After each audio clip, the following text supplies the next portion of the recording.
ESS가 차지하는 테슬라에게 또 전략적 의미는 미래 투자에 대한 여유 자금을 고이자율 시대에 아무런 부채 증가 없이 미래 투자를 해올 수 있었던 여유가 있는데, 원래 테슬라의 목표가 차를 많이 생산하는 게 아니라 지속 가능한 인류로의 전환을 가속화하자, 이런 차원에서 여러 가지 하는데 이 기둥들이 자기 역할들을 다 해주기 시작하고 있는 겁니다. 그러니까 자동차 산업에 지금 기세가 있는 기업과 수세에 몰린 집단이 구별되기 시작하고 있다는 거고,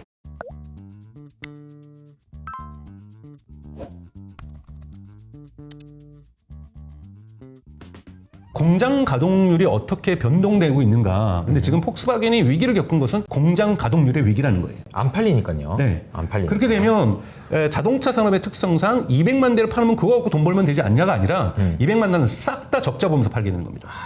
진짜 심각하네요. 이 말씀 들어보니까 정말 너무너무 심각한 것 같은데, 저는 요즘에 이제 그 옛날 생각이 한 번씩 나는 게, 아이폰이 가져온 모바일 혁명에서 노키아가 그냥 사라졌잖아요. 모토로라고. 그때 노키아가 했던 얘기가, 아이고 전화기로 전화하면 되지, 통화하면 되지, 무슨 인터넷이냐 이랬단 말이에요. 그 이유가 저는 거기다가 이제 인터넷만 붙여라. 근데 이제 지금도 나오는 상황이 똑같은 게, 내연기관차 그리고 이제 전기차가 아니고 소프트웨어를 붙이지 못하는 거, 소프트웨어를 그냥 여기다 붙여라는 거잖아요.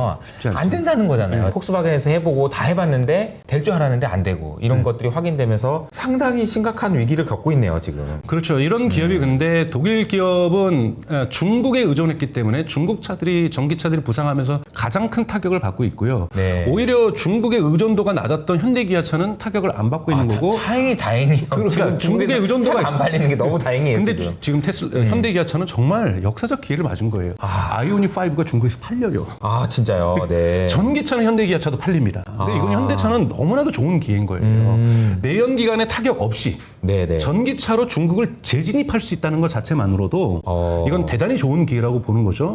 근데 또 안 되는 기업이 있습니다. 바로 미국의 포드하고 GM, 그리고 이제는 미국 기업이 아니죠. 미국의 크라이슬러하고 이탈리아의 피아트, 그다음에 프랑스의 시트로엔과 푸조, 요 4개 브랜드가 합쳐진 것이 스텔란티스라는 기업이죠. 대단히 큰 기업입니다, 여러분. 스텔란티스 기업인데, 스텔란티스 회장이 10월 10일 있는 그 주에 이탈리아 국회에서 증인 발언을 해야 돼요. 10월 10일 네. 공교롭게도 로보택시 있는 날이네요. 그날이 아니라 그가 있는 그 주에. 네, 왜 해야 되냐면, 피아트의 이탈리아에서 만들고 있는 전기차가 있습니다. 네, 피아트기 조그만, 이탈리안 조그만. 피아트. 이것이 왜 이렇게 안 팔리는가? 네. 보조금도 주고 있고 다 하고 있는데 너네 왜 이렇게 못 만드는가? 너네 이렇게 하다가 자동차 산업이 망할 수도 있으니 여기에 대한 대안은 가지고 있는가? 이걸 가지고 국회에서 의원들 앞에서 질의응답을 해서 해야 되는 거예요. 그러다 보니 이 정도로 지금 스텔란티스도, 여러분, 스텔란티스 작년까지 그리고 올해 하반기엔 한다더니 아직은 뭐 집을 갖다가, 집도 이제 크라이슬러와 집이 이제 스텔란티스 브랜드죠. 네. 아직 미국에서 전기차는 판매 시작도 못했어요. 바이든이 $7,500씩 지금 보조금 주고 있는데 그 보조금 혜택도 하나도 못 받고 있는 거예요. 그 스텔란티스 위기죠. 그 다음에 이제 GM하고 포드도 뭐라고 얘기합니까? GM하고 포드 둘 다 아직은 우린 전기차를 팔 때마다 손해다. 5만 불씩 손해다, 막 이런 얘기. 이런 얘기한다는 건 뭐냐면, 네. 전기차에서 손익분기점을 못 넘겼다는 거잖아요. 그렇죠. 소프트웨어는 언감생심이에요. 그러니까 전기차도 안 되고 있는 거죠. 그러니까 이런 상황들이 지금 지속되고 있는 것, 레가시 기업들이 지금 아주 안 좋은 상황인 거고, 레가시 기업에서 사실 의미 있게 성장하는 기업은 몇 개 안 돼요. 그것이 대표적으로 1위가 제가 보기엔 현대기아차고, 현대기아차는 지금 역사상 가장 많이 팔고 있잖아요. 맞아요. 이거 전기차 안 했으면 전 그렇게까지 못했다라는 거고, 두 번째 토요타의 하이브리드가 잘 팔리고 있는 건 맞아요. 근데 저는 이것을 일시적인 현상이라고 본다, 막 여러 차례 말씀을 드렸던 이유는 2035년부터 미국의 캘리포니아를 비롯하여 미국의 12개 주는 하이브리드와 플러그인도 내연기관차입니다, 여러분. 다 금지돼 있어요, 법으로. 유럽도 30년에서 35년으로 이제 결정이 났고, 영국도 30년에서 35년으로 연기되긴 했지만 과도기적으로도 중간에 줄이게 돼 있어요. 그러니까 35년까지 기다렸다가 그때까지 마음대로 팔다가 35년부터 땡 하는 게 아니라, 캘리포니아도 쿼터제가 있습니다. 27년부터 작동되는데요. 27년에는 몇 프로 이상 팔아야 돼요. 그리고 이미 토요타는 테슬라한테 탄소 배출권을 가장 많이 사오는 기업 중에 하나예요. 왜냐하면 하이브리드 차량도 지금 유럽의 탄소 배출권 규정을 못 지키거든요. 왜냐하면 키로당 136 CO2 g을 평균적으로 배출하는 것이 지금 유럽에 허가가 돼 있고, 넘는 거는 탄소 배출권을 사와야 돼요. 근데 136이면 뭐냐면, 여러분, 모닝입니다, 기아에. 모닝이 139인가 그래요. 이 모닝 정도 수준이 CO2가 유럽에서 허가가 돼 있는 거예요. 근데 유럽에서 제네시스 팔거나 소나타 팔려 그러면 현대차는 전기차를 엄청 팔아서 그걸 상쇄시켜야 돼요. 전기차는 0이기 때문에 다 합쳐서 평균을 따지는 거기 때문에 전기차를 많이 팔수록 탄소 배출권을 안 가져와요. 근데 하이브리드 토요타의 모든 거는 136을 넘습니다. 그러면 토요타는 파면을 팔수록 조금씩은 손을 보면서 테슬라한테 탄소 배출권을 사오는 거죠.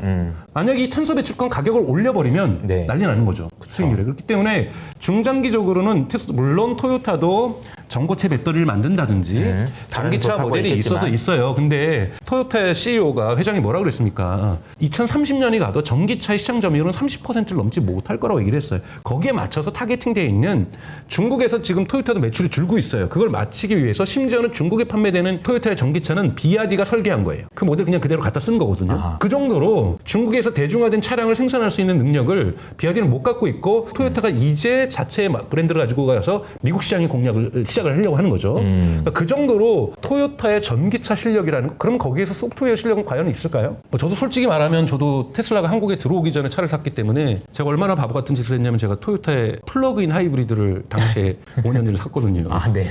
근데 저는 이거는 바보 같은 차라고 생각이 드는 게 되게 반전이네요, 갑자기. 이제 갑자기. 네. 왜냐면 그때 테슬라가 한국에 안 나왔어요. 안 나왔어요. 네. 그래서 네. 1년을 더 기다렸어야 되는데 기다리는 것보다는 그냥 아. 바꾸자 그래서 차가 네. 그전 차가 너무 낡아서 했는데 저는 기름을 주유를 1년에 한 번 정도밖에 안 해요. 웬만하면 서울 돌아다닐 때는 다 대중교통 이용하고요. 아, 그러시구나. 네. 외곽도 잘 안 나가고 그렇기 때문에 차를 많이 안 쓰시네요. 네, 그래서 지금 한 5년이 넘었는데 지금 3만 킬로 중반쯤 되는 거니까 뭐 거의 1년에 1만 킬로도 안 타는 거거든요. 근데 이번에 이렇게 사람들한테 읽다 보니까 제가 실수하고 있었던 거예요. 제가 이제 어디 가도 예를 들면 뭐 방송국 갈 때 이 정도는 이제 타고 가거든요. 교통이 안 좋은 방송국에 간다든지 이럴 때는 타고 갔다 오면 뭐 50킬로 미만이니까 50킬로 정도는 갈 수 있으니까 항상 기름을 안 넣고 있었는데 그러면 엔진이 고장 난다라는 거예요. 그렇잖아요. 엔진을 1년 동안 기름을 한 번밖에 주유를 한 번밖에 안 하니까 그만큼 안 쓰는 거니까. 아, 엔진이 안 쓰니까. 네, 이런 문제도 있죠. 근데 보세요. 보면은 제가 요즘은 뭐냐면 가능하면 주유를 안 하려고 그래요. 그럼 주유한 것만큼 무게가 늘어나는 거잖아요. 그리고 제 전기차가 더 많이 갈 수 있었을 텐데 이 엔진 무게 때문에 더 많이 못 가는 거잖아요. 아, 그렇죠. 그리고 엔진도 사실은 효율성이 좋아서 하이브리드 같지만 사실은 또 무거운 배터리를 싣고 다니니까 그렇죠. 효율성이 떨어지는 거잖아요. 아무래도 중복이니까 겹치면서 그렇죠. 비효율이 나오겠죠. 그렇죠? 그리고 물리학 법칙에 의해서 유지 법칙이 있잖아요. 제1법칙에 그게 뭐냐면 전환이 될수록 에너지는 손실되죠. 손실된다라는 법칙이 존재하는 거잖아요. 맞아요. 그러면은 내연기관으로 들어와서 그것이 폭발로 전환되고 그것이 회전으로 이렇게 되고 파워트레인으로 전달되고 이런 건 손실이 있을 수밖에 없어요. 전기차도 손실이 있습니다. 한 30%, 그쵸. 40%. 왜요? 모터로 전환해서 돌아가야 되는 거니까요. 맞아요. 이렇기 때문에 열역학 법칙에 의해서 제1법칙에 의해서 전기차 현재 배터리로 구동되는 전기차 외에는 열 효율이 떨어질 수밖에 없다라는 거예요. 그래서 이것은 그러니까 에너지 효율성이 떨어질 수밖에 없다라는 것. 네. 그래서 저는 그래서 전기차가 배터리의 어떤 단점들을 극복해서라도 전기차로 전환하는 것이 에너지 효율성 부분에서도 측면에서도. 좋고 또한 전기차로 가야 전기차로 가야 모든 것이 해결되는 건 아니죠. 폭스바겐도 지금 못 하고 있으니까 그쵸. 소프트웨어로 갈 수 있는 전제 조건이 만들어진다. 아하. 부품 수가 적기 때문에 그렇죠. 그 과정 속에서 새롭게 사고할 수 있는 문화가 생길 수가 있다. 아하. 물론 또 하나의 또 비판은 있어요. 독일차에 대한 제가 이제 독일 쪽에서 한 12년 살다 보니까 독일 언론들을 보다 보니까 보잉하고도 많이 비교를 해요. MBA가 경영진을 다 장악하고 있다. 그래서 엔지니어 임원이 한 명 비율이 너무 작아요. 그러니까 사실은 근데 테슬라만 해도 엔지니어 컬처가 대단히 발전되어 있거든요. 그쵸. 그래서 포드에 있는 한 엔지니어가 정년퇴직한 엔지니어가 옛날에 한번 유튜브에서 방송에서 인터뷰를 하는데 우리가 48V 제한 안 했겠냐. 했다, 엔지니어들은. 다 했다. 폭스바겐은 안 했을 거 같냐, 내부 엔지니어들이.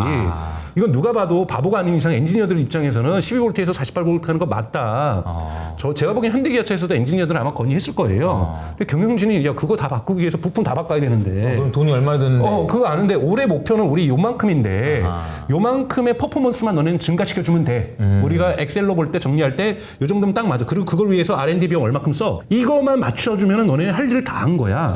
라고 정해져는 이 문화가 너무 강하다라는 거예요. 보잉이 그래서 사고가 난 거잖아요. 그쵸. 그렇기 때문에 물론 MBA가 저는 나쁘다는 얘기는 아닙니다. 여러분 MBA 하신 분들 기분 상하게 나쁘게 듣지 말고요. 네네네. 적절한 시기의 전환기에는 엔지니어의 이러한 창의적인 생각들이 적극적으로 반영될 필요가 있고 먼 미래를 보면서 신상품, 신제품을 만드는 것이 전기차를 만드는 거지. 아, 전기차는 우리 내연기관 잘 만들었으니까 우리도 잘 만들어 물론 잘 안 만들었던 기업에 비해서는 잘 만들지만 충분히 지금 중국에서도 신생 업체들이 저렇게 올라오는 걸 봐서도 전기차라는 것들은 완전히 새롭게 생각하는 새로운 상품이라고 생각해야 되는 거고, 여러분 항상 새로운 상품을 만들 때는 엔지니어라든지 연구원들의 말을 잘 들어야 되거든요.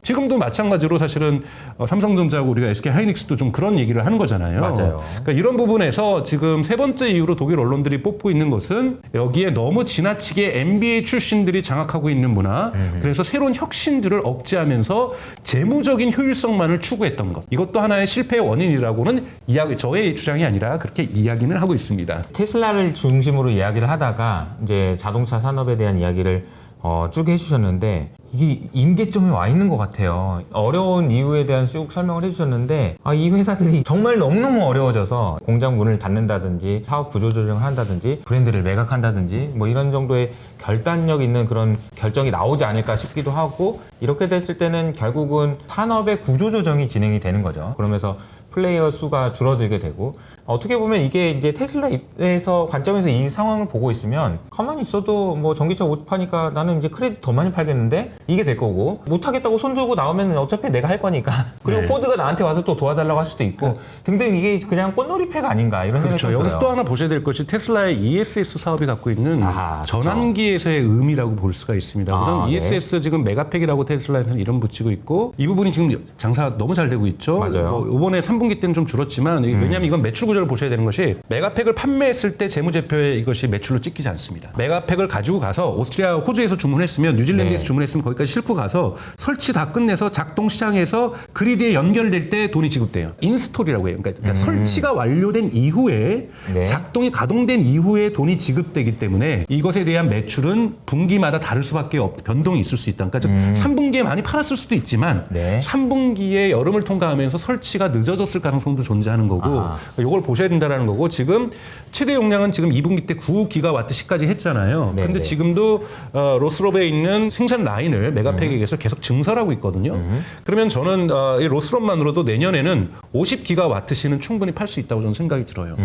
근데 여러분, 지금 상하이에 메가팩 공장을 짓고 있는데, 얼마 전에 테슬라의 어떤 부대표가 뭐라고 얘기를 했냐면 공정이 60%까지 왔다. 그래서 내년 초에는 가동 분명히 가능하다고 얘기를 했어요. 크기가 2배라 그랬어요. 그러면 여기서 100GW가 이론적으로는 생산될 수 있다는 거죠. 물론 처음부터 모든 공장은 풀로 다 생산하지 못합니다. 그렇죠. 테스트를 거쳐서 첫 번째 라인에서 오류를 줄여야 돼요. 흔히 말하는 수율을 좋게 해야 되죠. 그래서 이거를 카피하는 거거든요. 주르륵. 그렇기 때문에 처음에 1분기나 2분기까지에는 생산 라인 하나나 2개 정도를 돌릴 거예요. 그리고 여기에서 성공하게 되면 이것을 복사하는 방식으로 확대를 해서 내년 하반기부터 예를 들면은 중국은 생산이 늘어날 거라고 보고 있습니다. 그래서 저는 내년 정도에 한 60에서 70GWh를 테슬라가 판매할 수 있다고 보는데, 여기에 수익률이 여러분 25%입니다. 자동차보다 더 좋아요. 그래서 일론 머스크가 자기는 자동차보다 메가팩에서 돈 더 벌 거라고 얘기를 하는 거거든요. 근데 이것이 여러분 어디에 가서 쓰이겠습니까? 테슬라도 전기차 파면서 수익률이 그래도 대단히 지금 많이 떨어졌지만 높잖아요. 테슬라 혁신은 그 돈으로 하면 되고요. 이런 돈으로 다 슈퍼컴퓨터에 돈 쓰고 있는 거거든요.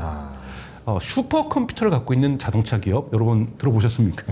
미래 투자를 할 수 있는 캐시가 흘러나오고 있다는 거예요. 그래서 ESS는 그 자체의 시장성도 앞으로 무진장 커지고 있지만, 전 세계적으로 중국과 미국과 유럽과 호주와 이런 데서 다 에너지 전환을 하고 있잖아요. 그래서 ESS 없는 재생에너지는 불가능합니다. 그래서 ESS는 항상 같이 가져야 되는 이 페어링 되고 있는 제품이라고 본다면, 여기에 그래서 지금 워낙 시장이 커지니까 이건 미국 기업에게 주기 싫으니까 중국의 CATL도 ESS 사업에 뛰어든 거잖아요. 근데 테슬라는 경쟁이 있습니다. 여기다 인공지능을 결합을 시켰으니까요. 근데 여하튼 이 ESS가 차지하는 테슬라에게 또 전략적 의미는 미래 투자에 대한 여유 자금을 대출이 아니라, 특히 이제는 이자율이 내려가니까 조금 뭐 대출해도 되겠지만, 특히 고이자율 시대에 아무런 부채 증가 없이 미래 투자를 해올 수 있었던 여유가 있는데, 문제는 폭스바겐이나 메르세데스 벤츠나 BMW나 스텔란티스나 모든 기업들은 전통 내연기관도 매출이 줄어드는 거잖아요. 전기차 비율이 높아지면 높아질수록. 그럼 여기에서의 공장 가동률도 계속해서 하락하고 있는 상황입니다. 공장 가동률이 하락할수록 규모의 경제 법칙에 의해서 이윤율도 줄어들겠죠. 내연기관도. 근데 이제 독일은 좀 견뎠던 게, 워낙 아우디는 잘 안 팔렸지만 아우디라든지 메르세데스 벤츠라든지 BMW는 수익률이 높았어요. 워낙 럭셔리 제품으로 가격이 비싸니까 수익률이 높았는데, 이것도 좀 하락하고 있죠. 이 돈 어떻게 빼가지고 좀 대출 넣어가지고 전기차에 투자했는데 전기차 안 팔려요. 가동률이 막 어렵죠. 30%막 20% 되고 그래요. 네. 그래서 이러면 꼬이기 시작하는 거예요, 스텝이. 경영적으로 쓸 수 있는 수단들이 많지 않게 되는 거거든요. 그러니까 그런 부분에서 테슬라가 사업을 다각화했던 것, 원래 테슬라의 목표가 차를 많이 생산하는 게 아니라 지속 가능한 인류로의 전환을 가속화하자. 뭐 이런 차원에서 여러 가지 하는데 이 기둥들이 자기 역할들을 다 해주기 시작하고 있는 겁니다. 이게 너무 중요해요. 네, 그래서 이 기둥들이 해주니 테슬라는 전략적으로 엔비디아한테 그 비싼 H백을 갖다가 사오는 거예요? 사오는 거예요. 사올 수 있는 돈이 있는 거예요. 그것도 맞아요. 현찰로. 맞아요. 젠슨한테 직접 전화했다 그러잖아요. 일론 머스크가 고맙다고 얘기도 하고. 근데 얘기를 했겠죠. 빚으로 해줘. 너 조금 내 나중에 돈 벌어서 갚을게. 이게 아니라 나 현방으로 그냥 현금으로 그냥 이체할게 오늘. 이렇게 얘기할 수 있는 거잖아요. 이것과 아닌 것은 여러분 어마어마하게 다릅니다. 수세에 있는 상황과 공세에 있느냐, 누가 네. 이제 돈이 얼마나 있고 지를 수 있느냐 이런 부분들이 큰 차이를 만들어낸다는 것까지 이제 알 수 있는 것 같습니다. 그러니까 자동차 산업에 지금 기세가 있는 기업과 수세에 몰린 집단이 구별되기 시작하고 있다는 거고 현대기아차는 그나마 저는 너무 천만다행이죠. 정말이에요. 현대기아차는 기세로 전환되고 있어요. 예를 들면 맞아요. EV3도 지금 반응 너무 좋고요. 지금 미국에서 EV3 언론들에서 EV3 빨리 풀어라. 그리고 나오고 있죠. 지금 또 EV9도 지금 뭐 반응이 어느 정도 날 것 같죠. 기아차에서 나오고 있는 이 경차 이런 것을 갖다 지금 전기차로 만들려고 하는 것들 이런 것도 너무 좋은 시작이고 심지어는 아이오닉 9이 미국에서 테스트하는 것이 또 사진에 찍혔습니다. 아이오닉도 9을 해서 사실은 EV9하고 똑같은 크기죠. 정말 대형 SUV 뭐 이런 것에서 전방위적으로 하고 있다는 것. 다만 제가 현대기아차한테 바라는 것은 소프트웨어 기업으로의 전환에 이제는 좀 더 집중을 해야 된다. 왜냐하면 모델에 대한 자신감은 가졌고 그리고 또 중국이 미국의 수출을 이제 금지되어 있잖아요. 사실은 관세도 100% 올렸지만 미국의 상무부에서 소프트웨어하고 하드웨어 수입을 금지하겠다라고 지금 2017년부터 밝힌 상태이기 때문에 네. 중국은 못 들어간다고 봐야 되는 거죠. 그러니까 이게 현대기아차 입장에서는 중국과 미국의 그 싸움이 너무 좋은 게 네. 중국 차가 미국에 못 들어가니까 난 미국에서 팔아. 그리고 이제 지금까지 중국에서 안 팔고 있었는데 이제부터 팔아. 이게 둘 다 좋은 거죠. 네, 그러니까 중국 시장에도 현대차를 팔 수 있고 현대기아차를 그렇죠. 네. 그리고 미국에서는 현대기아차만 팔 수 있고 뭐 그렇죠. 이런 상황이 오고 GM이나 포드나 스텔란티스는 수세에 몰려 있는 상황이고 이런 판에서 테슬라와 함께 현대기아차가 미국에서 강력한 드라이브를 잡을 수 있고 유럽에서 드라이브를 잡을 수 있다는 것만으로도 너무 대단히 좋은 좋은 기회라고 볼 수가 있습니다. 그러니까 이제 일론 머스크도 얼마 전에 기아차를 거슬리는데 뭐 이런 느낌의 네. 트윗을 날리기도 했던 것 같습니다. 네네. 자, 오늘 이제 테슬라를 주제로 이야기를 해봤습니다. 10월 10일에 있는 로보택시 행사에서 어떤 점들을 기대해봐야 되는지 그리고 이제 어떤 것들을 좀